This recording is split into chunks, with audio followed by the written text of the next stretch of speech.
Imagine this. You've poured years into building a life in Canada, working hard, paying taxes, swearing your oath as a citizen. You think your status is rock solid, untouchable.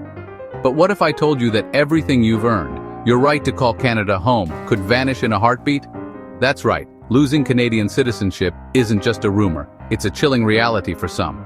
Today, we're exposing the 5 shocking ways the government can strip your citizenship. Some of these will blow your mind. Let's dive in. 1. Revocation for fraud or misrepresentation. Becoming a Canadian citizen is a privilege, not a guarantee. If the government catches you lying on your citizenship application, they can rip that privilege away. We're talking about falsifying how long you lived in Canada, using fake documents, or hiding a criminal record.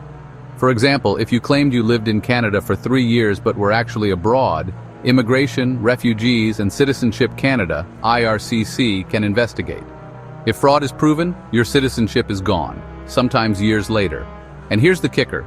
You could be deported no matter how long you've called Canada home. Why? Canada's immigration system hinges on trust. Break that trust, and you're out. But is it fair to punish small mistakes the same as outright lies? Drop your thoughts in the comments. 2. Criminal activity or national security threats. This one's a legal bombshell. If you're a naturalized citizen convicted of terrorism, espionage, treason, or war crimes, Canada can revoke your citizenship. These aren't just crimes, they're betrayals of the nation. Think planning a terrorist attack, spying for a hostile country, or committing atrocities abroad. Canada takes a hardline stance to protect its security. But here's the catch. This only applies to naturalized citizens, not those born in Canada. Critics call this a two-tiered system. Naturalized citizens face harsher consequences than born and bred Canadians. Is this justice or discrimination? Let us know what you think below. 3. Fraud in permanent residency. This one hits hard. If you gained permanent residency through fraud, like fake documents or lies about your status, and later became a citizen, both can be revoked. You might drop back to permanent resident status or worse, become a foreign national with no legal standing in Canada. Imagine building a life here, only to face deportation because of a lie years ago. The reasoning? Canada demands honesty at every step of the immigration process. But should a single mistake from the past destroy your future? Share your take in the comments. 4. Not following citizenship rules. This one's deceptively simple but devastating. Something as basic as skipping your citizenship ceremony or ignoring IRCC's request for documents can lead to revocation. It's not just about big lies. Failing to follow through on the process can undo your status. Why? Citizenship requires commitment, and Canada expects you to honor the rules. But is it fair to lose everything over a missed appointment? Let's get a heated debate going in the comments. 5. Voluntary renunciation or historical loss.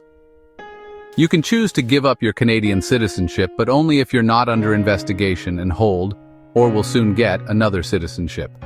People do this to avoid tax burdens or military obligations abroad, but beware, once you renounce, it's nearly impossible to get it back. Then there's a historical twist. Before 1977, Canadians could lose citizenship automatically by taking another country's citizenship, or not affirming their status by age 28 if born abroad. These old rules don't apply today, but they still haunt some families, leaving people shocked to learn they're no longer citizens. Should there be a way to fix these historical wrongs? Tell us below. The legal process, how it goes down. If the government targets your citizenship, it's not a snap decision. You'll get a formal notice with a chance to respond or appeal to the federal court. If the court sides with the government, the minister advises the governor and council to revoke your status. The consequences? A 10-year ban on reapplying, and in some cases, deportation to your country of origin. For naturalized citizens, this is a legal powder keg. Lose your status, and your life in Canada could unravel. But is this process too harsh, or a necessary safeguard? Drop your opinion in the comments to keep this debate alive. Did any of these shock you?